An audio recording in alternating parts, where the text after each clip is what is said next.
এখনই তোমার আল্লাহ পাওয়ার সময়।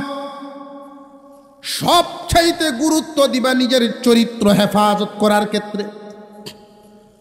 তোমার চরিত্রের দাম কত, মুমিনের চরিত্রের দাম কত, তুমি না বুঝলেও যে নষ্ট করে সে বুঝে। যে তোমার চরিত্র নষ্ট করায় সেই শয়তানে বুঝে ঠিকই তোমার চরিত্রের দাম কত। মুমিন যুবক, তুমি যদি তোমার চরিত্রটা নষ্ট না করো, আল্লাহ তোমাকে যৌবন নামক নিয়ামত দিয়েছেন। এই যৌবন একটা আগুন। এই যৌবনকে তুমি যদি হেফাজত করে পবিত্র রাখতে পারো, আল্লাহ রব্বুল আলামিন তোমার জন্য পুরস্কার বাজেট করে রাখছে। তোমার লজ্জাস্থান যদি তুমি হেফাজতে রাখতে পারো, তোমার জন্য পুরস্কার, দুনিয়ার জমিনের পুরস্কার আর আখিরাতের পুরস্কার। আখিরাতের পুরস্কারটা হলো আল্লাহর আরশের ছায়া তলে তোমার মেহমানের চেয়ার দিব। দুনিয়ার জমিনে যতদিন থাকবা, চরিত্র হেফাজতকারী ছেলে মেয়ে, চরিত্র হেফাজতকারী যুবক যুবতী অন্যায়ভাবে চরিত্র নষ্ট করে না, এদের জন্য পুরস্কার হলো, রে মুমিন যুবক, রে মুমিন যুবতী, তুমি বিধর্মীদের মতো না। তোমার যৌবনের, তোমার ইমানের দাম আছে। তুমি যদি নিজেকে ঠিক রেখে দুই হাত তুলে দোয়া করো, পবিত্র মানুষ, তোমার ভিতরে যৌবন নামক আগুন দেওয়ার পরেও এই আগুনে যেহেতু তোমারা পুরাইতে পারে না, মহান আল্লাহ পাক রব্বুল আলামিন তোমার প্রতি এত খুশি হন, তুমি জীবনে যত দোয়া করবা সমস্ত দোয়া কবুল হইয়া যাও। চরিত্র যদি ঠিক রাখো, দোয়া কবুল হয়েছে। মুসলমান ইমানদার ভাইয়েরা আমার, জবান এবং লজ্জাস্থান, জবান এবং লজ্জাস্থান এটা হেফাজত করার মিশন এখন থেকেই শুরু করো, যে আজকের পর থেকে জবান এবং লজ্জাস্থানের হেফাজত করব ইনশাআল্লাহ। 2 নাম্বার, এই জবানে যা ঢুকাইব, পেটে যা ভরব, কোনোদিন হারাম খাদ্য খাইতাম না। আমরা রে বানাইছেন কে? জবান খুলে মোহব্বতে আওয়াজে বলেন কে? মহান মৌলাই করিম আমাদেরকে বানাইছেন, আমাদের রিজিকের বাউ করে রাখছেন। এমনকি একজন মানুষ এই দুনিয়ার জমিনে আসছেন পরে, রিজিক আইছে আগে। তোমরা কি এটা বুঝো না? তোমরা যখন মার গর্ভে ছিলা, তোমাদের খাদ্য তোমার মার বুকে আমি জমা করে রাখছি। বান্দারে, তোমার রিজিকটা আমি তোমার আগে আগে রাখি, তোমার তালাশ করতে হবে না, তোমার রিজিকের ব্যবস্থা আমি করে রাখছি। বান্দার কাজ হইল হারাম থেকে বেঁচে থাকা, আর আল্লাহর কাজ হলো বান্দাকে হালাল খাওয়ায়া বাঁচায়া রাখা। বান্দার কাজ হারাম থেকে বেঁচে থাকা, আল্লাহর কাজ হালাল খাওয়ায়া বাঁচায়া রাখা। তুমি বান্দা হারাম খাও না, হালালের অপেক্ষায় প্রয়োজনে উপবাস থাকো, উবাস থাকো। 1 দিন 2 দিন 3 দিন 1 মাস পর্যন্ত যদি কিছু না খাও, শুধু পানি খাও, বেঁচে থাকতে পারবা। তো হারাম খাও না। এইভাবে পরীক্ষায় যদি ফাঁস করতে পারো, বান্দারে লক্ষ্য করে দেখবা মহান আল্লাহ হালাল রিজিকের বাজেট বিশাল আকারে করিয়া দিব। নবীজি বলেন, যৌবনকে গনিমত মনে করো, বুড়া হওয়ার আগে নিজের জীবন সাজাইবা, যৌবনকালেই সাজাও। যৌবনকালে যদি কেউ ইবাদত করে, আল্লাহর সন্তুষ্টি হাসিল করতে পারে, আল্লাহকে খুশি করতে পারে, মহান মৌলাই করিম বুড়া হইলে তারে বোনাস দেন। বোনাস আরো জুড়ে কোন সুবহানাল্লাহ। কেমন বোনাস দেন? যুব সমাজের মাহফিল এটা। যেই যুবকরা মাহফিল করে, এই যুবকরা কি একদিন বুড়া হইব না? হইতো না। যতদিন শক্তি আছে, এতদিন দিনের কাজের সাথে আছে। এলাকায় জানাজা হইলে 10 মাইল দূরে গিয়েও জানাজায় সামিল হয়। দাওয়াতে তাবলীগের মেহনতের মধ্যে থাকে, দিনী কাজে সামিল থাকে, 5 ওয়াক্ত নামাজ মসজিদে গিয়ে আদায় করে। যেই দিন এই মানুষগুলো বুড়া হয়ে যাবে, বার্ধক্যের কারণে বিছানায় পড়ে কাতরাইবে, মাইকের আওয়াজ শুনে তখন তারই অতীত মনে হইব, যদি আমি শক্তিশালী থাকতাম, ওয়াজ মাহফিলের কাজে আমিও সামিল হয়ে সব কামাইতাম। আল্লাহ রাব্বুল আলামিন ফেরেশতাদেরকে ডাক দিয়া বলেন, ফেরেশতারা রে, নেকি নিকার কলমটা থামাইস না। আমার বান্দা নিজে নিজে পুরা হয় নাই, আমি আল্লাহ বুড়া বানাইছি। আমার বান্দা নিজে নিজে বুড়া হয় নাই, আমি বুড়া বানাইছি। যদি জন থাকতো নেক কাজ করতো এখনো। সুতরাং নেকি লিকার কলমটা থামায়ও না।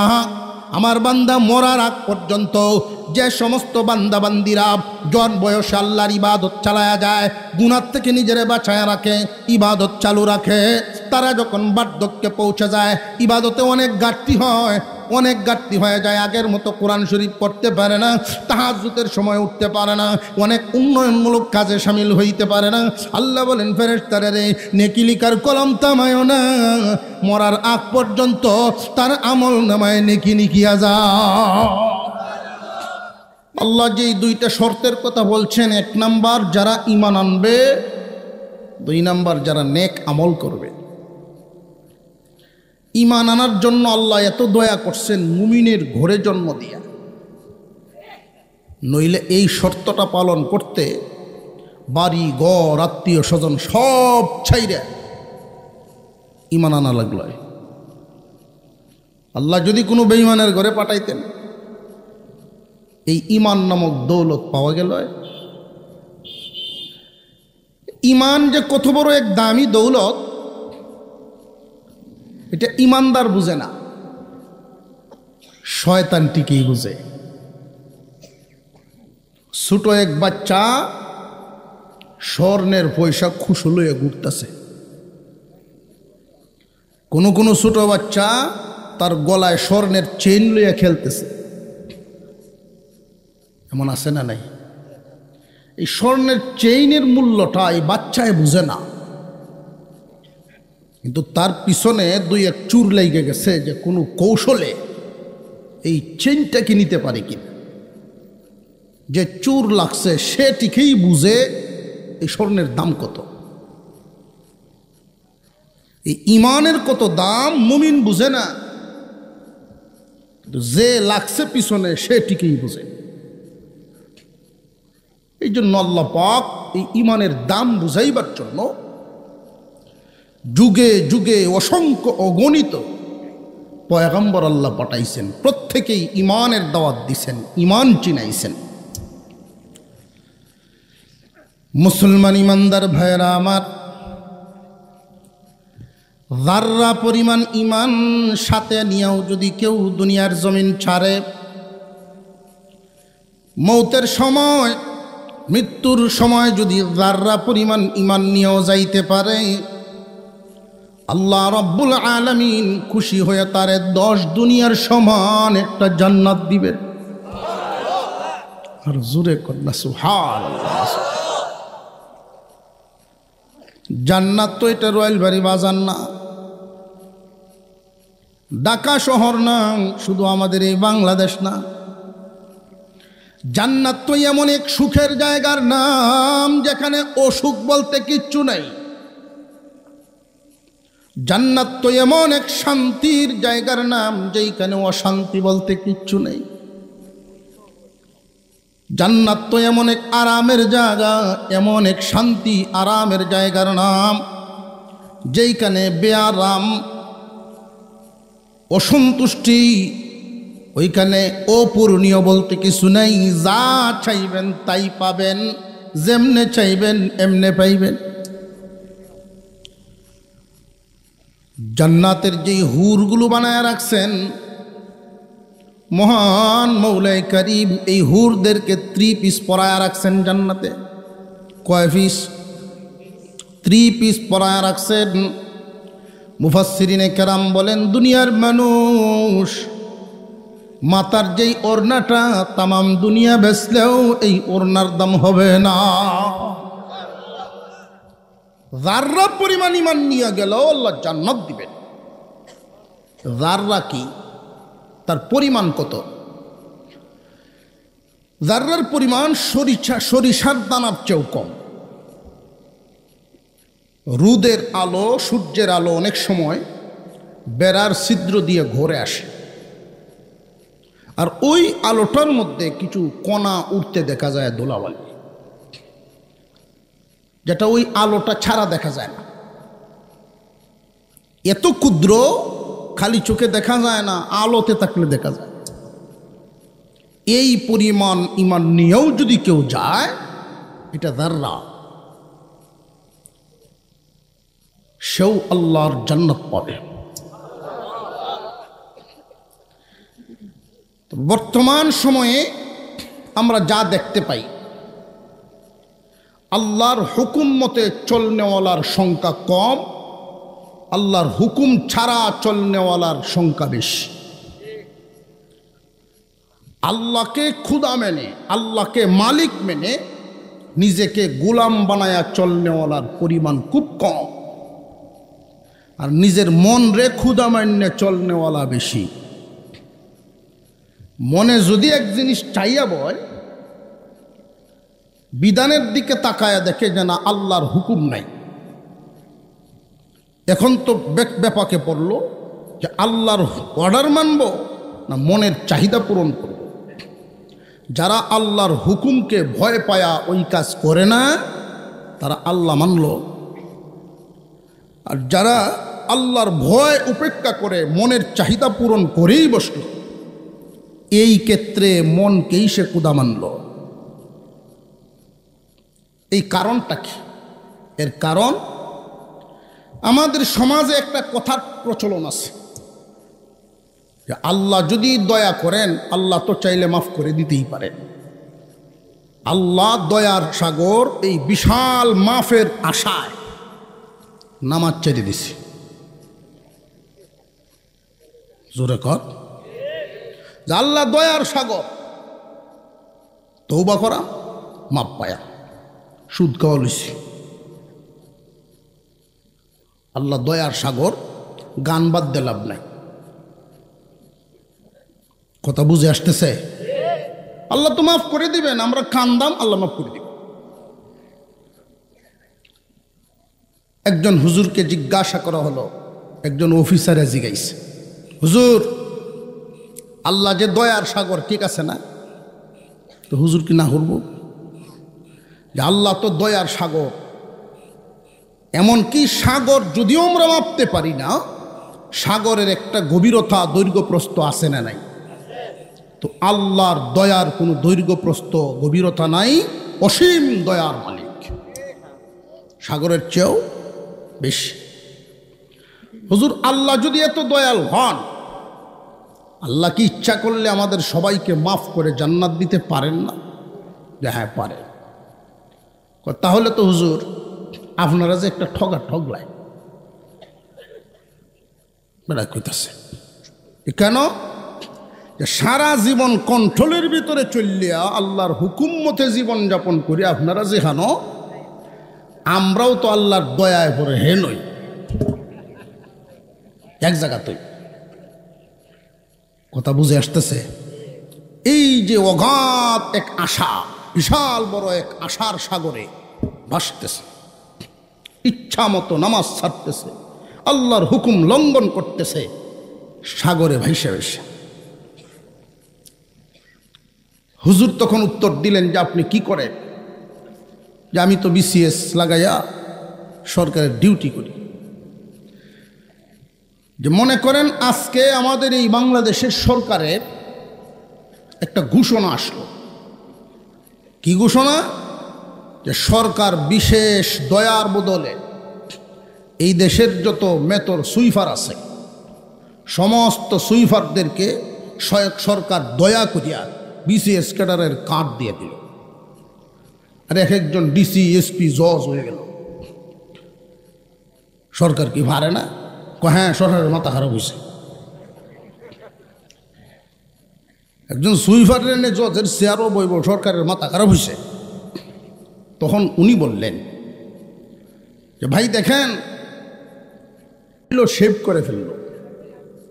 একজন মানুষ মন চাইল নামাজ ছেড়ে দিল, একজন মানুষের মন চাইল হারাম খাইল, তার মন চাইল জেনা করলো, তার মন চাইল আরেক ভাইয়ের হক নষ্ট করলো, অবশেষে দয়ার আশায় বৈশা রইল। আরেকজন মানুষ কন্ট্রোলের ভিতরে জীবন পার করলো, দুইজন এক জায়গার। সরকারের যদি মাথা খারাপ না হয়ে থাকে, আল্লাহর কিতা খারাপ হয়েছে? কথা বুঝে আসতেছে? হয় তোমার কর্ম হবে যেমন, ফল হবে তেমন। এই দুনিয়ার জমিনে অনেক মানুষ আছে যাদের বিলাসিতার কোনো অভাব নেই, আবার এমন মানুষও আছে তুষক বিছায়া ঘুমাইতে পারে না, খেতাত ঘুমায়, কিন্তু ফজরের আজান শুনলে আর বিছানায় থাকে না, মসজিদে জামাতে হাজির হয়। যখন কিয়ামতের কঠিন ময়দানে দুইজনের অবস্থা পুরাপুরি পরিবর্তন হয়ে যাব। ধনী বেচারা যেই দুনিয়ার জমিনে ছিল, ওইখানে গিয়া দেখবে গরিব ধনী হইছে আর ওই ধনী গরিব। দুনিয়ার জমিনে যার যত টাকা বেশি, তার তো বিলাসিতা তত বেশি। আখেরাতে যার যত নেকি বেশি, তার বিলাসিতাও তত বেশি। আয়াতখানা একটু দেখি, আয়াতের ভিতরে একটু ঢুকি আমরা। ইন্নাল্লাযীনা আমানু ওয়া আমিলুস সালিহাতি কানাত লাহুম জান্নাতুল ফিরদাউসি নুজুলা। নিশ্চয়ই যারা ঈমান আনবে এবং নেক আমল করবে। ঈমান কি জিনিস এইটাই অনেকেই জানে না। শয়তান ঠিকই জানে দামি দৌলত, এই কারণেই মুমিনের পিছনে পিছনে ঘুরে কোনো এক কাজ করাইব, এমন কাজ করাইব যেই কাজে তার ঈমান বরবাদ। শিরিক করলে ঈমান শেষ। শিরিক তিন ধরনের হয়, খুব ভালো করে মনে রাখবেন। অন্তর দ্বারা শিরিক হয়, কাজের দ্বারায় শিরিক হয়, এবং বলার দ্বারায়ও শিরিক হয়। অন্তর দ্বারা শিরিক হলো আল্লাহর সাথে কাউকে শরীক করা, আল্লাহর যেই ক্ষমতা, এই ক্ষমতা আরো কেউ আছে এটা মনে করা, এটা মনের শিরিক। কথার দ্বারায় পেশ করা, আল্লাহর সাথে কাউকে শরীক না করা। আর কাজের মাধ্যমে যেই কাজ আল্লাহর জন্য করা, এটা যদি আর কারোর জন্য করে মিশ্রিত থাকে, ওইটাও শিরিক, কাজের শিরিক। আমরা যত আমল করি, এই আমলগুলোর মধ্যে শিরিকের গন্ধ অনেকের ক্ষেত্রে পাওয়া যায়। আল্লাহ রাব্বুল আলামিন বলেন, যারা ঈমান আনবে এবং নেক আমল করবে, ওই দুইটা বস্তুকে ধরে আমি আজকে আলোচনা আপনাদের সামনে এজন্য শুরু করলাম। আমাদের প্রত্যেকের ঈমান আছে না নাই? আমরা ঈমানদার কিনা? আল্লাহ যে আসে এই বিশ্বাস আছে না নাই? আরো জোরে কন। কোনো সন্দেহ আছে নাকি? আল্লাহ যে আছেন এটা তো বোঝা যায়। নাস্তিকরা মানে না, আমরা মানি। শর্টকাট কথা হলো, ঈমান এমন বস্তুর নাম, চোখে দেখা যায় না, হাতেও ধরা যায় না। ঈমান হলো কয়েকটা না দেখা বস্তুর উপরে বিশ্বাস করার নামই হলো ঈমান। হাসরের মাঠ দেখা যায়নি, কবরের জগৎ দেখা যায়, আল্লাহ দেখা যায় না, ফেরেশতা দেখা যায় না, নবী দেখি নাই, কুরআনুল কারীম যে আল্লাহ নাজিল করছেন এটাও দেখি নাই, কিন্তু বিশ্বাস আছে না নাই? নাস্তিকরা কয় যেই জিনিস দেখি না ওই জিনিস মানি না। খুব চমকপ্রদ কথা, জানিয়া রাখবেন, অনেক মানুষ জানতে জানতে জাননেওয়ালা হয়, আর কেউ কেউ জানতে জানতে জানুয়ার হয়। জানতে জানতে জাননেওয়ালা, আবার জানতে জানতে জানোয়ার। এটা আমার কথা না, আল্লাহর কথা। মুসলমান ইমানদার ভাইয়েরা আমার, কিয়ামতের দিন আল্লাহ পাক রব্বুল আলামিন যাদেরকে জাহান্নামে দিবেন, এই মানব আকৃতিতে দিবেন না, মানব আকৃতিতে দিবেন না। মানব আকৃতিটা অনেক দামি সুন্দর এক আকৃতি। এই আকৃতিতে যাদেরকে আল্লাহ বানাইছেন, আল্লাহর উদ্দেশ্যই ছিল প্রত্যেকটা মানুষকে একটা করে জান্নাত দিব, প্রত্যেকটা মানুষকে একটা করে জান্নাত দেওয়া। কিন্তু মানুষের চলা চরিত্রের কারণে আল্লাহকে রব মানো নাই, মনকে রব মেনে চলার কারণে তুমি জাহান্নামে যাইবা।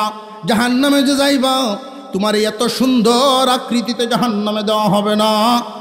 তোমার মধ্যে যেই খাসলত বিরাজমান, এই আকৃতি দিয়া, ওই প্রাণীর আকৃতি দিয়াই জাহান্নামে দেওয়া হবে। ইব্রাহিম আলাইহিস সালাম দোয়া করেন, আল্লাহ কিয়ামতের দিন ফেরেশতারা যখন আমার আব্বার গলায় রশি লাগাইব, মানুষেরা জিজ্ঞাসা করবে উনি কে? ফেরেশতারা পরিচয় দিবে ইব্রাহিম নবীর বাপ। আমার কি লজ্জা হবে না? আমার বাপরে মাফ করে দেব। আল্লাহ রব্বুল আলামিন বলেন, খলিল আমার, কোনো কাফেরের পক্ষে দোয়া কবুল হবে না। আর লজ্জার যেই ভয় পাইতেছেন, হাসরবাসী চিনবে না, কেলা আজরটা হুর তাকায়া দেখেন। আরে জীবনের জাহান্নামের চিত্রটা দেখায় দাও। হাত তুলে দোয়া করতেছেন, দুই হাতের মাঝখানে তাকায়া দেখেন বিশাল আকারের একটা জানোয়ার আগুনে জ্বলে। প্রভু, এই জানোয়ার তো জাহান্নামে যাওয়ার কথা না। আল্লাহ রব্বুল আলামিন জানায় দিলেন, এই জানোয়ার তো অন্য জানোয়ার না, এইটাই তোমার বাবা আজর ঠাকুর। কথা বুঝে আসতেছে? তোমার মধ্যে যেই খাসলত থাকবে, হুট করে তুমি মানুষের উপরে চেতে উঠো, হুট করে মানুষের উপরে গিয়ে জুলুম করো, এটা দিয়ে বাঘ ভাল্লুকের খাসলত। ফুসফুস করো, এটা দিয়ে সাপের খাসলত। মানুষের ক্ষতি করার চিন্তা ভাবনা করো, খুব সাবধান। আল্লাহ রব্বুল আলামিন তোমার এত সুন্দর করে বানাইছেন জান্নাতের মেহমান বানাইবার জন্য। জান্নাতের মেহমান কাদেরকে বানাবেন? গুণ কয়টা বলছিলাম? দুইটা। এক নম্বরে ঈমান আনবে, দুই নম্বরে নেক আমল করবে। ঈমান আনতে গিয়ে আল্লাহ আমাদেরকে সাহায্য করছেন না করছেন না? কি সাহায্য? মুমিনের ঘরে জন্ম দিয়েছেন, মুমিন মুসলমানের ঘরও পাঠাইছেন না? আপনারা ঘুমাই গেছেন কি বোঝা যায়? খেলা খেলা ঘুমো আত্মুলেন দেখি একটু না। মাঝে মাঝে অমনোযোগী থাকলে অনেকেই আছে, মারো বই রয়েছে ঠিক ঘুরতেছে ষাটপুর, এরকম হয় অনেক সময়। মন জায়গায় অন্যদিকে। আর মন তৈরি এমন এক জিনিস, ঘন্টায় কয়েক হাজার কিলোমিটার যেমন যায়। মনে মনে মক্কা শরীফ গেছে, বিমান লাগছে, এয়ারপোর্টে হুজ করবো লাতে, মনে মনে গেছে। কি সহজ! মনে মনে খুব সহজ। মুসলমান ভাইরা, আমার একটা প্রশ্ন মুফাসসিরিনে কেরাম এটা বুঝাইয়া দিছে, আল্লাহ জান্নাতের মেহমান বললেন কেন? মেহমান কারোর বাড়িতে গেলে বেশি দিন থাকে। চাটা যদি খাওয়ান যেত ভালো হইল।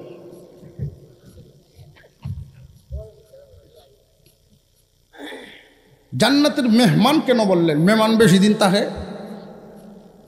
জামাইও যদি শ্বশুর বাড়ি যায় আর 3 দিন ভালোই ওরে, শ্বশুরে ডাইরেক্ট কিছু কয় না, রান্দা গরুকে বুড়ি রে, এই বেটা সাই শিখতা, ঠিক না বে? ঠিক। মুরুখ দুঃসাস করে সব সাই শিখতা বাড়ি যায় না। মেহমান বেশি দিন থাকার না। যদি ভালো মন মানসিকতা হয়ে বাড়িওয়ালা 3 দিন ঠিক মতো মেহমানদারি কর, এর বেশি হইলেই তার জন্য কষ্ট। আর যদি কিরভি নয় বাড়িওয়ালা, তে তো মেহমান আইলেই ভাই সাহেব বালায় আসুন, হ্যাঁ আপনি ব্যস্ততা হইন, আজকে তো যাইবেনই গিয়া, আর একদিন কোন দিন আইবেন করে যখন।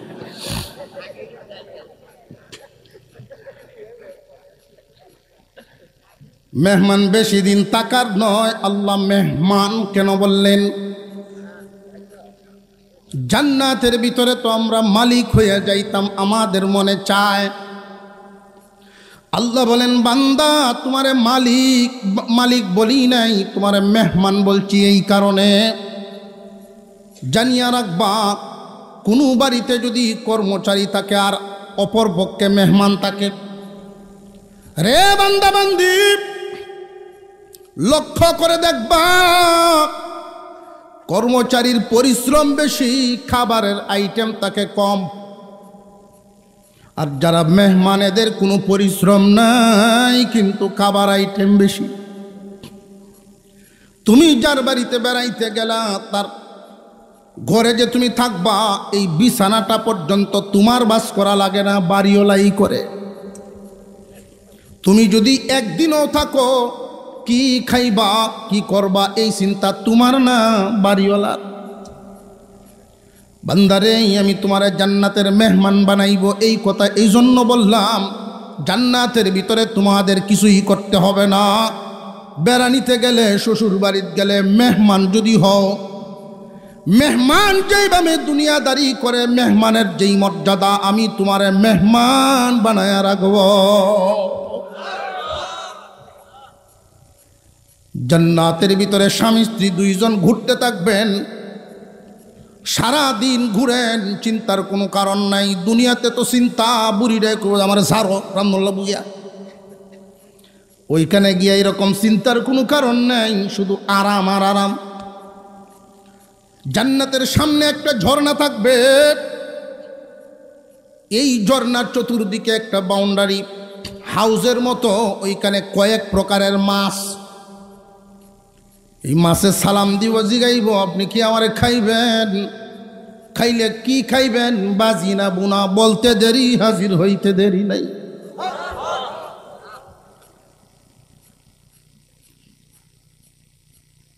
স্বামী স্ত্রী দুইজন সামনাসামনি বসবেন, হুরের আইসা নেচে নেচে গান শোনাইব, খেদমত করব। মহিলা মা বোনরা অনেক সময় প্রশ্ন করেন, আলেম ওলামারা শুধু কইয়াই জনগণের শুধু হুরের লুপ দেখায়, আমরারে তো কিস্তা কয় না। আমার স্বামীরে যদি 40 জন 70 থেকে নিয়ে 100 লাখ পর্যন্ত হুর দেন, আমারে কিতা দিব?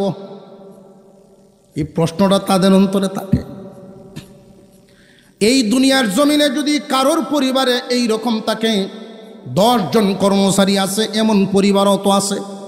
এই 10 জন কর্মচারীর খেদমতের সুবিধা শুধু কি বাড়িওয়ালার না, বাড়িওয়ালিও পায়? বাড়িওয়ালিও তো পায় না। এই সংসারের যত সুযোগ সুবিধা শুধু কি বাড়িওয়ালার না তার বিবিরও?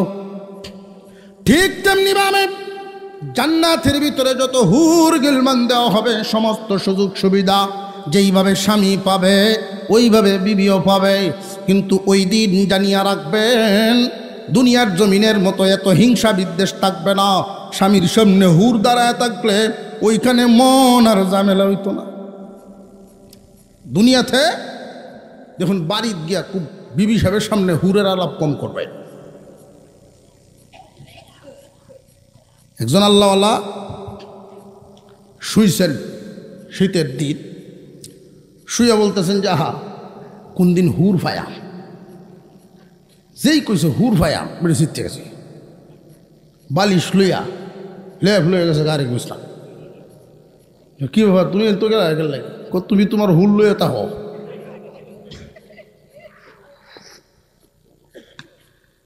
হুরের ফেসাল দুনিয়ার সহ্য হইত না, হে নটি সহ্য।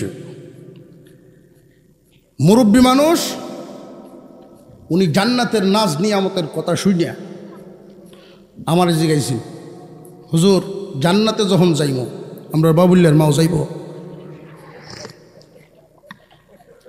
উনি গেলে কি সমস্যা? আমার হুর গেলছে না, আমার রাখছে আর না কিচ্ছু, বেহেশতে লই আমি যাইতে রাজি না। জীবনযাপন বিধান মতো করে নাই, মন মতো করছে, এই জন্যই জ্বালা। দুনিয়ার জমিনে যেই জুরা একসাথে, আল্লাহ জান্নাতের ভিতরেও এই জুরা একসাথে যেন মিলায়া দেন। স্বামী যদি নেককার হন, স্ত্রীও যদি নেককার হন, দুজন জান্নাতি, তারা দুইজনরে একসাথে আল্লাহ জান্নাতে ঢুকাইবেন। জান্নাতের ভিতরে যখন ঢুকাইবেন, জান্নাতের সামনে যেই ঝর্ণা, এই ঝর্ণার পানি দিয়া আল্লাহ গোসল দেওয়াইবেন। গোসল দেওয়ানোর কারণে মানুষের মধ্যে পরিবর্তন চলে আসবে। প্রত্যেকটা মানুষ আদম আলাইহিস সালামের বডি পাইব। আদম আলাইহিস সালামের বডি, রং সুরত ইউসুফ আলাইহিস সালামের মতো সুন্দর হয়ে যাবে। দাউদ আলাইহিস সালামের মতো কণ্ঠ হবে। 33 বছরের যুবক হয়ে যাবে। এত সুন্দর নাজ নিয়ামত আল্লাহ সেখানে রাখছেন। কিছু পরিশ্রম করণ লাগবো না, লাগবো না। মনে যেমনে চায় এমনি চললে হবে না, আল্লাহর বিধান মতো চলা লাগবে। মুসলমান ভাইরা আমার, এই জন্য বলছিলাম শয়তানে টিকে ইমান চিনে, মুমিনে চিনে না। মুমিনে ইমান কি জিনিস, ইমান কত বড় দামি দৌলত চিনে না। শয়তানে ঠিকই চিনে। তোমার গুড়ায়া গুড়ায়া এমন এক দলের শামিল বানায়া দিবে, এমন এক দলের সাথে মিলায়া দিব, তোমার ইমান হারা, ইমান চুরি হয়ে যাবে। এমন কাজ করাইব, ইমান চুরি হয়ে যাবে। খুব সাবধান, সাবধান। তোমার কাজের বদলা তুমি পাইবা, তোমার কাজের বদলা তুমি পাইবা। আল্লাহ পাক রব্বুল আলামিন বলেন, ইমানদার এবং নেক আমলদার যারা হবে, আমি এদের আমলদার। নেক আমল যে যত বেশি করবে সেই তত সফল হবে। নেক আমল যে যত বেশি করবে সে তত সফল হবে। নেক আমলের মধ্যে সব চাইতে দামি নেক আমল 5 ওয়াক্ত নামাজ। কয় ওয়াক্ত? যে সমস্ত পীরের দরবারে নামাজ নাই, বুঝবা হক না বন্ড, বাতিল, তোমার ভিন্ন রাস্তা দেখায়, সঠিক রাস্তা না। অজুহাত দেখাইব, কৌশলী কথা, আগে ঠিক হয়ে এলো পরে নামাজও যা। আল্লাহ নিষেধ করছে নামাজও যাও লাগিন লা তাকরাবুস সালাহ। কোরআন শরীফে আছে ঠিকই, এইটার অর্থ কি, কোন সময়ের কি এটা জানে না। লা তাকরাবুস সালাহ ওয়া আনতুম সুকারা, মদ পান করে মদ্যপ অবস্থায় নামাজের দ্বারে কাছে যাইবা না। অর্ধেকটা কয়, অর্ধেকটা কয় না। সাজা ওই বনি না, ওই তো না। নিজের স্বার্থে যদি কাউকে ভুল ব্যাখ্যা দিয়ে কেউ বোঝায়, বান্দারে ও ভাইরা আমার, হাদিসের মধ্যে নবীজি বলে গেছেন, ইন্নাল উলামা ওয়ারাসাতুল আম্বিয়া, নবীগণের দরজা বন্ধ, আলেমরা নবীগণের ওয়ারিস। যেখানে ইচ্ছা সেখানে যাইবা, হেদায়েতের রাস্তা শুধু খুঁজিয়া লও। যেই পীর তোমার ভালো লাগে সেইখানেই মুরিদ হও, নিষেধ নাই। তবে জানিয়া রাখবা, স্কেল মাপকাঠি পিতা দেওয়া আছে, পিতার মাপে যদি পড়ে তাহলে ধরবা, মাপে যদি পড়ে না তার পিছে দৌড়িও না।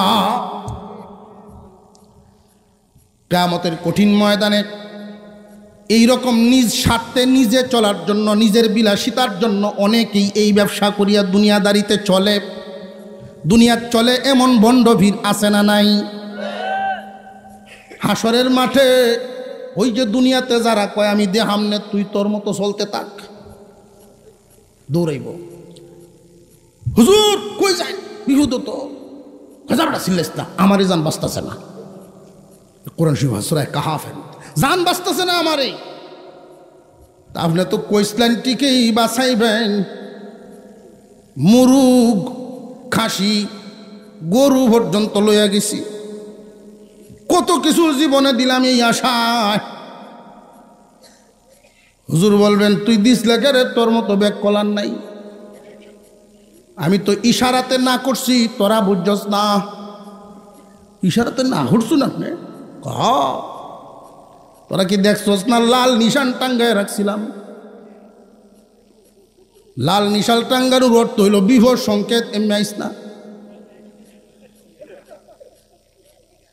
বিপদ সংকেত এইদিকে আইস না, ইয়ার পরেও আইসলে কেরে আমার জান বাঁচে না রে বাবা, আমি কিভাবে বাঁচাইম তোরা রে। জানিয়া রাখবেন, জানিয়া রাখবেন, ফরজের ঘাটতির ক্ষেত্রে আল্লাহ মাপ দিবেন না। তৌবা করে যদি আল্লাহকে খুশি করতে পারেন তখন কেউ কাউকে বাঁচাতে পারবে না। এমন এক মুসিবতের সময় পিতা পুত্রকে চিনবে না, পুত্র বাবাকে চিনবে না, ভাই ভাইকে দেখে পলায়ন করবে। খুব সাবধান, নিজের আমল নামা নিজে একটু তাকায়া দেখো। আমরা ব্যাংকের টাকা জমা দেওয়ার আগে একবার গণিনি না, গণি না? চোখ বন্ধ করে আমল নামা একবার মিলায় নাও রে যুবক ভাইয়েরা। বিশেষ করে আমি তোমাদের উদ্দেশ্য করে বলি, এখনই জীবন সাজাইবার সময়, বুড়া হইলে গিয়ার সাজায়া লাভ না।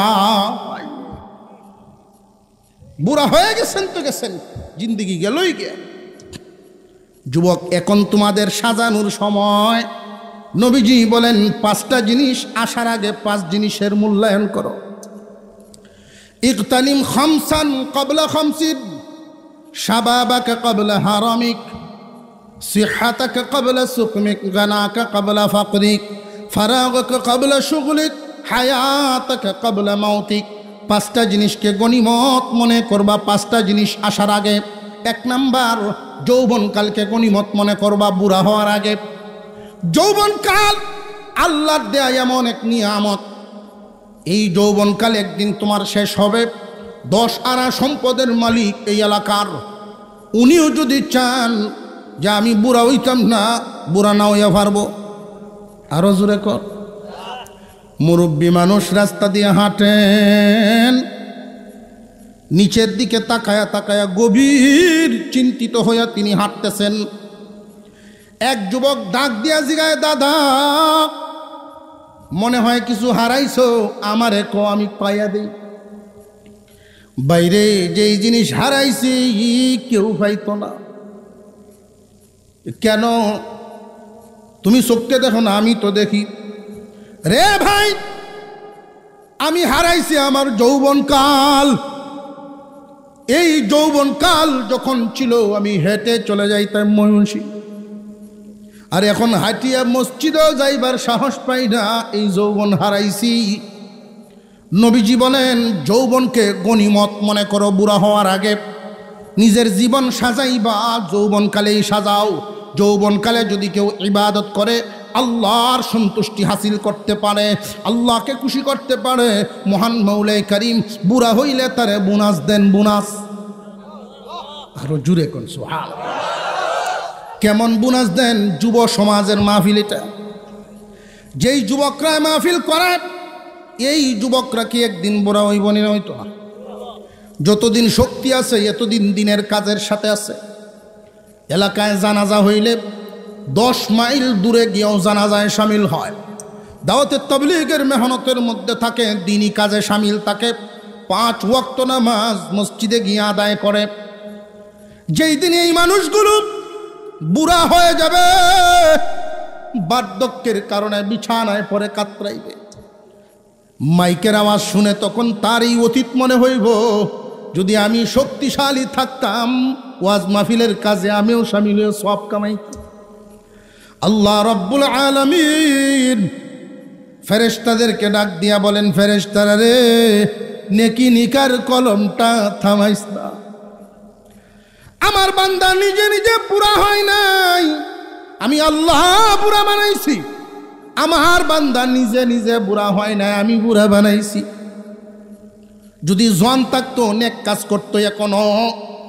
সুতরাং নেকি লিকার কলমটা থামায়ও না। আমার বান্দা মরার আগ পর্যন্ত যে সমস্ত বান্দা বান্দিরা জন বয়সে আল্লাহর ইবাদত চালায়া যায়, গুনাহ থেকে নিজেরে বাঁচায়া রাখে, ইবাদত চালু রাখে, তারা যখন বার্ধক্যে পৌঁছে যায় ইবাদতে অনেক ঘাটতি হয়, অনেক ঘাটতি হয়ে যায়। আগের মতো কোরআন শরীফ পড়তে পারে না, তাহাজ্জুদের সময় উঠতে পারে না, অনেক উন্নয়নমূলক কাজে সামিল হইতে পারে না। আল্লাহ বলেন, ফেরেশতারা রে, নেকি লিখার কলম থামায়ও না, মরার আগ পর্যন্ত তার আমল নামায় নেকি লিখিয়া যাও। নেকি লিখিয়াই যাইতে থাকো, বোনাস পাইবা। এখন নিজেকে সাজানোর সময়। কিন্তু আমরা এমন এক হালত সাজাইতো চায় কোন সময় অজু আছে না নাই এটা মনে তাহে না যেসব জোরে কর লজিং তাহি একবারই তো বাড়ির সাথেই মসজিদ আসরের নামাজ মাদ্রাসার থেকে আয়া দুপুরের খানা খাইছে আসরে আজান হয়েছে তো তাড়াতাড়ি মসজিদে জমা থেকে সামিল হইতাম গিয়া দেখি দূরে হাত গেছি তখন সিঁড়িঘাট মসজিদের সিঁড়িঘাট আমি দৌড়ে এলাম তা আমার মনে মনে যে উজু করিয়ে গিয়ে হয়তো একত্রে হাত পাইলাম আমি নামতাছি দেখি এই বাড়ির এই মুরব্বী দাদা উজু করে উঠতেছে তা আমি ডং ডং করিয়ে কইতাছি দাদা আরে তুমি তোকে দুই হাত পাইলবা আমি তো এক রিয়াতো পাইতাম না তা আমি উজু করিয়ে যখন উঠতাছি দেখি দাদা হিরিয়া আবার নামতাছে দাদা কি হয়েছে কয় গেছে গা গেছে গা সিঁড়ি ভাই যে উঠছেন লাগার রাখতেছে না আমার এখনো মনে পড়ে গেছে গা যুবক তুমি এখন যা পারবা একজন বুড়া মানুষের তা পারবে না তুমি কি দেখো না এখনই তোমার আল্লাহ পাওয়ার সময় সবচাইতে গুরুত্ব দিবা নিজের চরিত্র হেফাজত করার ক্ষেত্রে তোমার চরিত্রের দাম কত মুমিনের চরিত্রের দাম কত তুমি না বুঝলেও যে নষ্ট করে সে বুঝে যে তোমার চরিত্র নষ্ট করায় সেই শয়তানে বুঝে ঠিকই তোমার চরিত্রের দাম কত মুমিন যুবক তুমি যদি তোমার চরিত্রটা নষ্ট না করো আল্লাহ তোমাকে যৌবন নামক নিয়ামত দিয়েছেন এই যৌবন একটা আগুন এই যৌবনকে তুমি যদি হেফাজত করে পবিত্র রাখতে পারো আল্লাহ রব্বুল আলামিন তোমার জন্য পুরস্কার বাজেট করে রাখছে তোমার লজ্জাস্থান যদি তুমি হেফাজতে রাখতে পারো তোমার জন্য পুরস্কার দুনিয়ার জমিনের পুরস্কার আর আখিরাতের পুরস্কার আখিরাতের পুরস্কারটা হলো আল্লাহর আরশের ছায়া তলে তোমার মেহমানের চেয়ার দিব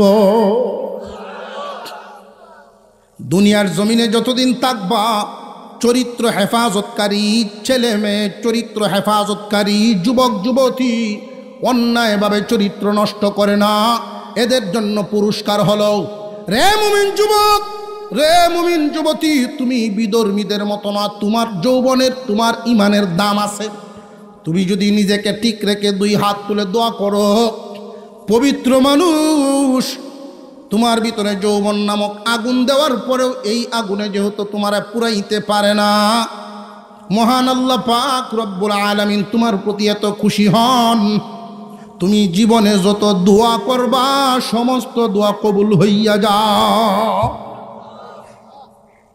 চরিত্র যদি ঠিক রাখো দোয়া কবুল হয়ে যাবে মুসলমান ইমানদার ভাইয়েরা আমার জবান এবং লজ্জাস্থান এটা হেফাজত করার মিশন এখন থেকেই শুরু করো যে আজকের পর থেকে জবান এবং লজ্জাস্থানের হেফাজত করব ইনশাআল্লাহ 2 নাম্বার এই জবানে যা ঢুকাইব পেটে যা ভরব কোনোদিন হারাম খাদ্য খাইতাম না আমরারে বানাইছেন কে জবান খুলে মোহব্বতে আওয়াজে বলেন কে মহান মৌলাই করিম আমাদেরকে বানাইছেন আমাদের রিজিকের বাউ করে রাখছেন এমনকি একজন মানুষ এই দুনিয়ার জমিনে আসছেন পরে রিজিক আইছে আগে তোমরা কি এটা বুঝো না তোমরা যখন মার গর্ভে ছিলা তোমাদের খাদ্য তোমার মার বুকে আমি জমা করে রাখছি বান্দারে তোমার রিজিকটা আমি তোমার আগে আগে রাখি তোমার তালাশ করতে হবে না তোমার রিজিকের ব্যবস্থা আমি করে রাখছি বান্দার কাজ হইল হারাম থেকে বেঁচে থাকা আর আল্লাহর কাজ হলো বান্দাকে হালাল খাওয়ায়া বাঁচায়া রাখা বান্দার কাজ হারাম থেকে বেঁচে থাকা আল্লাহর কাজ হালাল খাওয়ায়া বাঁচায়া রাখা তুমি বান্দা হারাম খাও না হালালের অপেক্ষায় প্রয়োজনে উপবাস থাকো একদিন 2 দিন 3 দিন 1 মাস পর্যন্ত যদি কিছু না খাও শুধু পানি খায়ও বেঁচে থাকতে পারবা ফালতু হারাম খাইও না। এইভাবে পরীক্ষায় যদি ফাঁস করতে পারো বান্দারে, লক্ষ্য করে দেখবা মহান আল্লাহ হালাল রিজিকের বাজেট বিশাল আকারে করিয়া দিব। আমরা তো সবর নাই, ধৈর্য নাই, এইভাবে চলতো না, সুদ গাওয়া শুরু করে দিস। মুমিন আর ইমানদার আর বেঈমানে বেশ কম আছে না নাই? মুমিন আর কমিনের মধ্যে বেশ কমটা দেখেন। এই উদাহরণটা হুজুর বলছিলেন, নিকৃষ্ট প্রাণী শুকুর কুকুর, এই শুকুর কুকুরের উন্নত হয় নাপাক খাইলেও তার মোটা তাজা স্বাস্থ্য হয় ঠিকই, কিন্তু নাপাক খানা খায়া কোনো মানুষের স্বাস্থ্য ভালো হইব? খারাপ হইব। আরো বেঈমান যারা এদের হারামে সইব, ইমানদারের হারামে সইত না। যারা ইমানদার হারামে আরাম মিলবে না। যুবক, তোমাদেরকে আরেকটা কথা বলেছি, নেক আমল প্রথমত 5 ওয়াক্ত নামাজ। এই 5 ওয়াক্ত নামাজটুকু এত যত্ন সহকারে পড়বেন। নবীজির এক সাহাবী, গরিব সাহাবী, আপনার অসুবিধা হইতেছে? আর কয়েক মিনিট চলুক নাকি?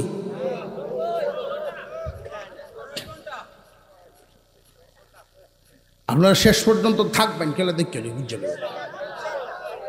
হাত তুলেন যে দেখি খেলা খেলা মোনাজাত করে যাবেন ইনশাল্লাহ। হাত মামা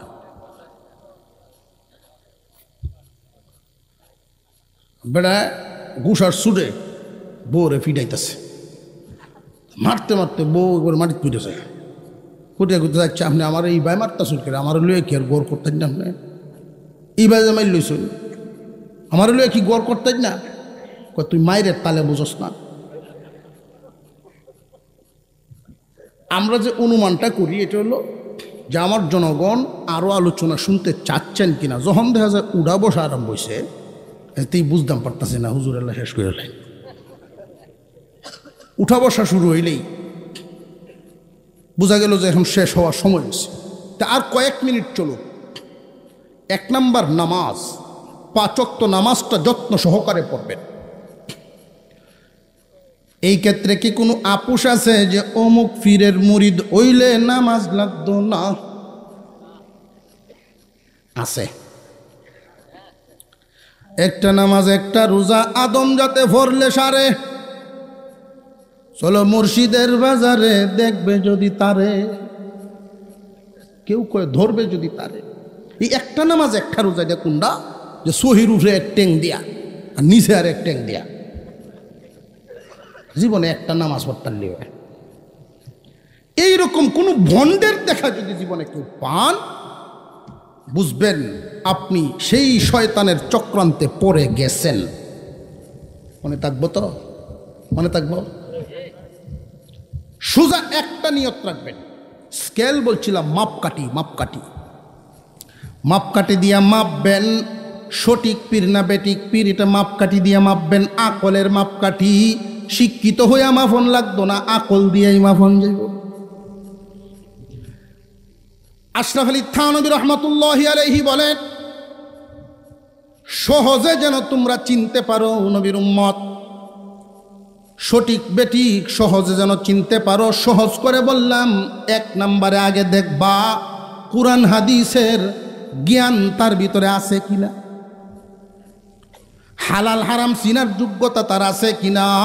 কুরআন হাদিসের দৈনন্দিন জীবনে চলার ফেতে যতটুকু মাসলা মাসাইল জানার দরকার, এই পরিমাণ ইলম তার ভিতরে আছে কিনা আগে এইটা দেখো।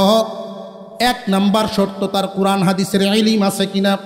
2 নাম্বার আল্লাহর রসুলের সুন্নত তরিকায় চলাফেরা করে কিনা।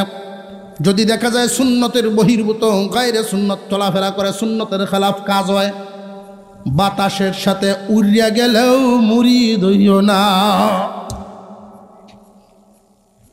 1 নম্বরে কোরআন হাদিসের ইলম জানা আছে কিনা। 2 নম্বরে সুন্নত তরিকায় আমলকারী কিনা। 3 নাম্বার হক্কানি আর একজন পীরের এজাজত আছে কিনা। 5 পর্যন্ত মাদ্রাসাত করিয়া স্কুলে গেছে বেটা। বাপের খুব ইচ্ছা আছে ছেলেদের ফরাই বইলেই নে, ফললো না বেটা, এই যে শাসন করলো আর বললো। ডিগ্রি পাস করছে, এক এলাকাত গেছে বেড়াইতো, গিয়া দেখে এনো বুঝতে পারো এক ফির বিশাল মানুষের জনসংখ্যা, 5,000 বেড আইন 10,000 বেডে কত দেখ দরকার। আমরা এলাকার তো এরকম নাই, যা দেখতে যাই, গিয়া দেখে মারাত্মক বক্ত ফিরের আর বিশাল এক সিংহাসন লয়ে বইছেন। তো সে যখন গিয়া ঢুকলো, ডুইকেই দেখে পীর সাহেবের একটা চোখ পট্টি লাগাই গোড়া। তো উনি ওনার সাথীরে জিগাইলেন, কি ব্যাপার আপনার ভিড়, এই পট্টি লাগায় রাখছেন কেন চোখে? যে আমাদের পীরের মাকাম বুঝা বড় কঠিন, উনি এক চোখে দেখেন আজকে 12 বছর যাব। এক চোখ দিয়ে দেখলেই যদি চলে, আর এক চোখ ব্যবহার করে অপচয় করেন না, মারাত্মক ব্যাপার। তো উনি জিগাইলেন যে 12 বছর ধরে যে উনি এইভাবেই ঢাক্কে রাখছেন ফুটটি লাগাইয়া, তার কি উজু গোসল লাগে না? এত 5 লাগাত ফোরা মাদ্রাসার গন্ধ আছে শরীর, মাসলা মাসাইল তো জানে। মুখ ধোয়া তো ফরজ, সমস্ত শরীর ধোয়া গোসলের ফরজ। এই 12 বছরের ভিতরে কি এই গোসল ফরজ হয়েছে না? হতে পারো যদি নাও হয়ে তাহে তোমার ভিড় মারাত্মক রুগী। কথা বুঝে আসতেছে? আর ওয়ার পরেও যদি মানুষের সামনে এগুলো করে, তাহলে বড় ধরনের এক বন্ড। তখন তো হের ভিতর যাক যাক কথা তো ঠিকই রে, উজুর ফরজ তো 60টা, এটা তো চোখটা তো আসে দিচ্ছে, মুখ দন লাগতো না, হুট্টি লাগাই তো মুখ ডুবি বা। কথা বুঝে আসতেছে? বেলকিবাজিরে আগে বুঝন লাগবো। এক এলাকায় আজীব এক ফির আইছে। এই ফিরের কেরামতি রইল, মুরিদরা হালকা জিগির করিয়া নাচানাচি করার পরে গুড় পানি একসাথে জাল দিব, চাউল লাগতো না। কি লাগতো না? হুজুরের এক লাঠি আছে, এই বরকতি লাঠিতে যখন উনি গুড়ান দেন, অটোমেটিক পায়াস বা ক্ষীর হয়। আচ্ছা, এই ক্ষীর খায়া পরে আরো 10 জন রে ক্ষীর খাওয়ানোর লেগে না নাকি বাপলি খায়া যা দেখায়া ফির কারে চাউল ছাড়াও হয়, সারা দিবন মৌলবীরা ভিজে গুরস দেখায়া ভিড় কারে দেখতে যা। মানুষের যে ভিড় হইছে, আর তার বয়ান জীবনে কোনোদিন আলেমরার ভিসে যায়ও না, তবলিগো যাওয়া হারাম। আলেমরার ভিসে যায়ও না, তবলিগো যাওয়া মাসালা কি? মসজিদও শুয়ে শুয়ে খালি গপ করবো আর কত জাতের কথা। এই মাসলাটি কঠিন কঠিন কথাটি মানুষের সামনে তুলে ধরবো, এরা বুঝত না। এতেকাফ করা জায়েজ আছে না নাই? মসজিদে বাইরে করন না মসজিদেই করন। আলেমদের কাছে কেন যাইতে মানা করে, নিষেধ করে? তাবলিগে যাইতে কেন নিষেধ করে জানেননি? যে অন্ধ অপারেশনের মাধ্যমে চোখ ভালো হইব। বড় লোক এক বেডা বুড়া হইছে, ওখন বিয়া করত, সুন্দরী এক বিয়ে করছে, তার চোখ নাই, যুবতী নারী চোখ নাই, তার তো বিয়ে হয় না, বুড়ি বেড়া বিয়ে করছে। এত দেখে না বুড়া না জোয়ান, আর দেখে না চামড়া কুসকুস হইলে কি তৈরি না, শরীর নরমই মনে হয়। হঠাৎ একদিন শুনে মাইক মারতেছে, চক্ষু রুগীদের জন্য সুসংবাদ, সুখবর সুখবর, চক্ষু রুগীদের জন্য সুখবর, অল্প খরচে অপারেশনের ব্যবস্থা পাশের মাঠেই।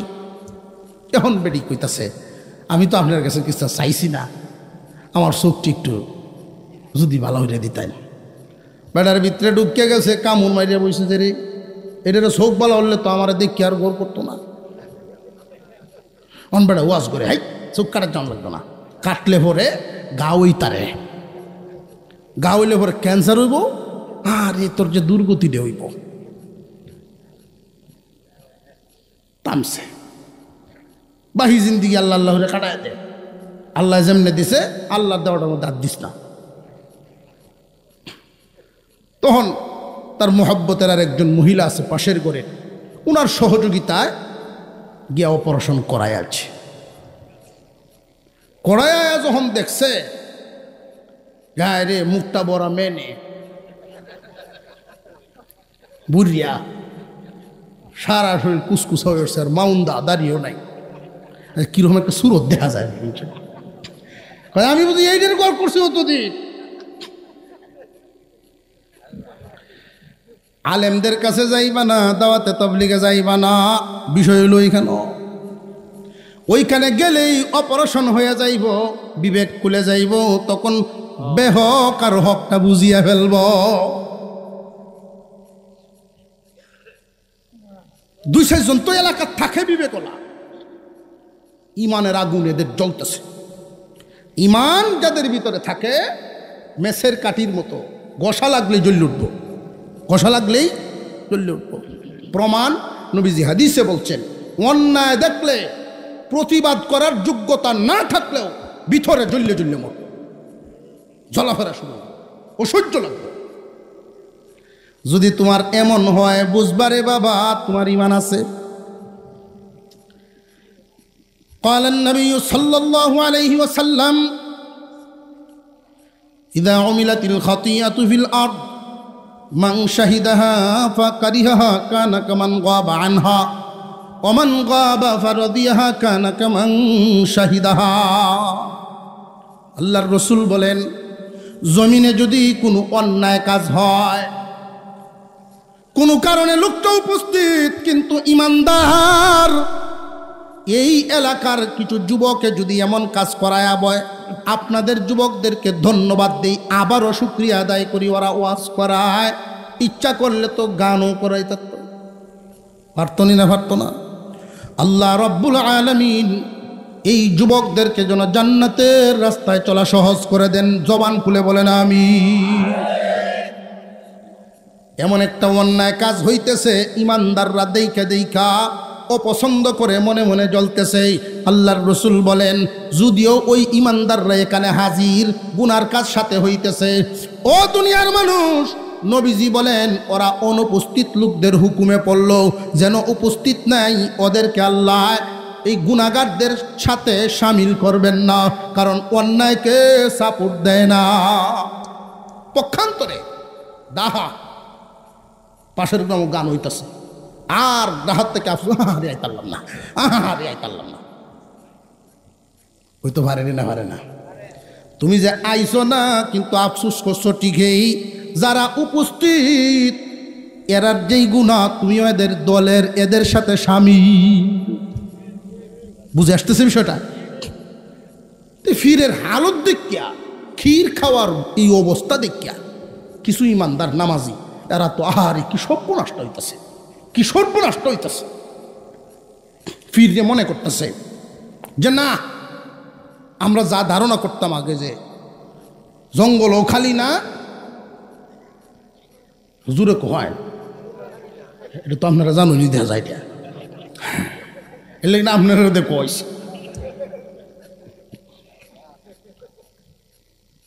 কাপড় চুপড় নাই, উলঙ্গ ঘুরতেছে এলাকা, লেংডা ভহির লেংডা ভহির। এই ভহিরের ভিসেতে দেখা যায় একজনে রুডি লয়ে, একজনে কলা লয়ে ঘুরতেছে।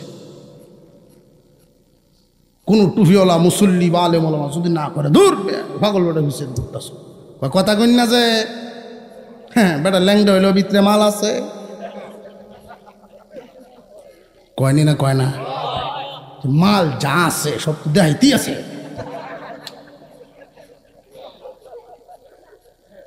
এর পরেও মানুষ হুঁশ হয় না।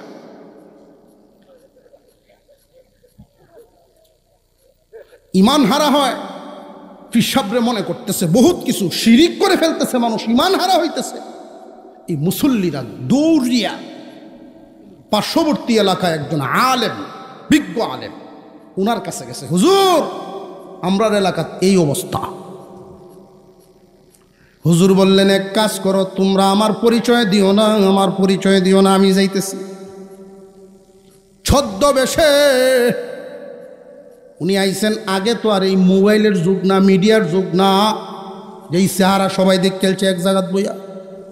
হুজুরের নাম ওই এলাকার মানুষে জানে ঠিক, কিন্তু কে হুজুর ওনারে চিনে মানুষে কম। সুরেরে তো সুরে বালা হইরে চিনবো, আর মুসল্লিরাই তো আলেম ওলামা চিনবো। উনি আইছেন ছদ্মবেশে, আয়া ফিরের দ্বারা প্রথমে বইছেন, হুজুর যেই সুনাম এলাকায় সরছে আমার একটু সহবত দেন, খেদমতের সুযোগ দেন, খেদমতের সুযোগ। উনি তো খেদমত করনে ওয়ালা, জানে খেদমতের তরিকা। অল্প সময়ের ভিতরে হুজুরের কাছে গেছে, শুরু হয়েছে খেদমত। আর হুজুরের লক্ষ্য হইল যে কি কেমনে ওইটা বাইরের লোক। আসল কেরামতি তো লাডিত, লাডির দ্বারে কাছে কেউ যাওয়া নিষেধ, পাক পবিত্র অবস্থায় ছাড়া এই লাডি ছোঁয়াও নিষেধ। তো হুজুরকে এই লাডির পিছিয়ে লাগছে, দেখতে লই কি তা আছে। জিজ্ঞাসকারের পরে গুড় আর পানি জাল দেওয়া শুরু হয়েছে, আর অনেক মানুষ লাইন ধরে কার হয়েছে, 2 কাতার। হিসাব যাইব ওই মাঝখান দিয়ে, ফুল ছিটায় ছিটায় নিব, হিসাবকে ওই লাঠিটাতে ঘুরান দেব, ওরা কী রইব। তো হুজুর আগে আসতেন, যাইবেন লাঠি লাঠি ছোঁয়া নিষেধ। তো হুজুর পিছনে যিনি আছেন খাদেম, উনি তো আলেম, বলতেছেন হুজুর এত পবিত্র লাঠি আমার মাথাতে একটু লাগাই দিন। বলে ধরছে না, বিশ্বাস তো জাগতে হইব তার, মাথাতে লাগাইছে। হ্যাঁ ভাইবে, তুইও ভাইবে যা, এই পবিত্র লাঠি বাথরুম উনি ভাই না, বাথরুম তুই তো আসোস এনো, কিন্তু এর দ্বারও কাছে কেউ আইয়া না যায়। আমাইছে হুজুর আতর লইয়া দেখে যে ফেস দেওয়ার মতো সিস্টেম, এটা উপর দিয়ে চাপ দিলে নিচে দিয়ে খুলে যায়, এটা বড়া চাউলে বেরিয়ে আসছে না। আসলটা দেরি করার তো সুযোগ নাই, এক চাপ দেয় বাথরুমের ভিজনে চাউল যা আছে ফালাইয়া বালু বসে দিচ্ছে, মুসুরা দিয়ে লাগাই দিয়েছেন সুন্দর করে। হিসাব তো নিশ্চিন্তা বাইরে আইছিল, এত কিছু আর দেখতেছেন না, রাইতের ব্যাপার। অজুর উজু করে রওনা দিছেন, আর উনি তো ভিজে ভিজে যাইতেছেন। যে যেই গুরান দেওয়া শুরু হয়েছে, আজকে তো আর ক্ষীর উঠে না, কালি ফেক উঠে, যাও হয়ে যাও। বাইরেছে আসল বাইরে আসতেছে না। এখন তো তার মতিগতি দেখা যায় অন্যরকম, বাগার চিন্তা ভাবনা। অবশ্যই বুঝছে আমার পিছিয়ে খেলুয়ার লাগছে। হুজুর দাঁড়াইছেন, দাঁড়ান জাইন গে কই কির কই আপনি ফেক দিয়েছেন কেন, কিনা আমরা কি ভুল করছি আপনার এটা কইটাকে।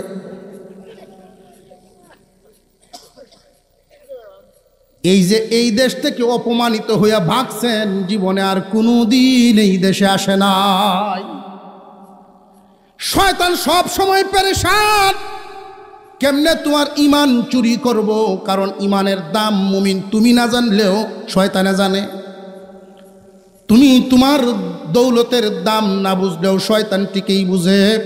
তোমারে কেমনে ইমান হারা করব, এই পেরেশানির মধ্যে আল্লাহ পাক রব্বুল আলামিন ঈমানওয়ালা বলে ডাক দিয়েছেন। ঈমানওয়ালা বলে, ইয়া আইয়ুহাল্লাযীনা আমানু, হে ঈমানওয়ালা। এর একটা অর্থ, ও জান্নাতের মালিকরা, রে জান্নাতের মালিকগণ, 2টা আমল খুব খেয়াল করে রাখবা তোমার সাথে ঈমান নামক দৌলত। ইত্তাকুল্লাহ, আল্লাহকে ভয় করে চইল। দুনিয়ার অন্যান্য মানুষের মতো তুমি নও, তুমি ইমানদার, তোমার চালচলন বেঈমানদের মতো না। তুমি মালওয়ালা, ওই মিসকিনদের মতো না। তোমার চালচলন যেন অন্যদের মতো না হয়। আল্লাহকে ভয় করিয়া চলবা, আল্লাহকে ভয় করিয়া চলবা। আর আল্লাহকে যারা ভয় করে আল্লাহর হুকুম মতে চলে। আল্লাহর ভয় পরিপূর্ণ ভিতরে ঢুকাইবার জন্য কি করতে হবে জানোনি? ওয়াকুনু মা'আস সাদিকিন, আল্লাহওয়ালাদের সংশ্রমে যাইবা, আল্লাহওয়ালাদের সংশ্রমে যাইবা। তুমি যত বেশি আল্লাহওয়ালাদের কাছে উঠা বসা করবা, তত ইমানের হেফাজত করতে পারবা। 3 লাখ টাকার দান বেচা আড়র বাইর থেকে বাজার হইব পরামর্শ দেয়া দিছে বড় চাচায়, এই হুন যার তার সাথে যাইস না, আর একলাও যাইস না, টিয়াডি লয়ে যাবো হাতে, ফটটা বালা না, অমুক অমুকের সাথে তুই যাইস, তাহলে ডাকাইতে পাইতো না, পয়সা লিয়ে বাড়ির যেতে পারবে। বুঝে আসতেছে? এই পরামর্শ শুনিয়া যদি পরামর্শ মতে অমুক অমুকের সাথে যায়, তাহলে গন্তব্যে গিয়া টিকেই ফসব।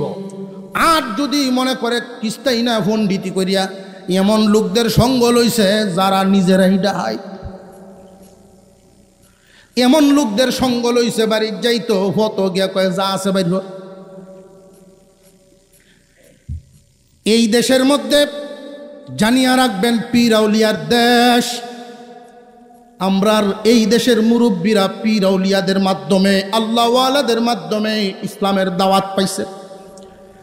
আমাদের এই দেশের জনসাধারণ মুসলমান আলেম উলামা পীর মাশায়েখ ভক্ত, আলেম উলামা পীর মাশায়েখগণকে দেখলে শ্রদ্ধার চোখে দেখেন। যদি শুনেন যে একজন আলেম বাড়ির সামনে দাঁড়ায় আছেন, জুতা ফাও দিব কোন সময় দৌড়ায় পেরেশান হয়ে গিয়ে ওনারে দেখতে যায়, ওনারে দেখা করতে যায়। আমরা যে রাস্তাঘাটে চলাফেরা করি, মানুষের মোহব্বত দেখলে আফসোস হয়। আল্লাহ রব্বুল আলামিন উত্তম বদলা যেন তোমাদেরকে দান করেন। শয়তান এই দেশের মানুষদেরকে গুমরা বানাইবার জন্য বাজারে যেই জিনিস ভালো চলে দেখবেন নকল বাইর হয় খুব তাড়াতাড়ি। এই দেশের মানুষ আলেম উলামা পীর ভক্ত, এই জন্য শয়তানে সাপ্লাই দিছে হক পীরের পাশাপাশি বেজাল পীরের সয়লা। যদি বাঁচিয়া না চলো তাহলে কিন্তু সাসাই যে পরামর্শ দিছি, যদি টাকা বাঁচানি লাগে এর সাথে যাইস, তুমি যদি না বুঝো ডাকাত দলের সাথী হয়ে যাও।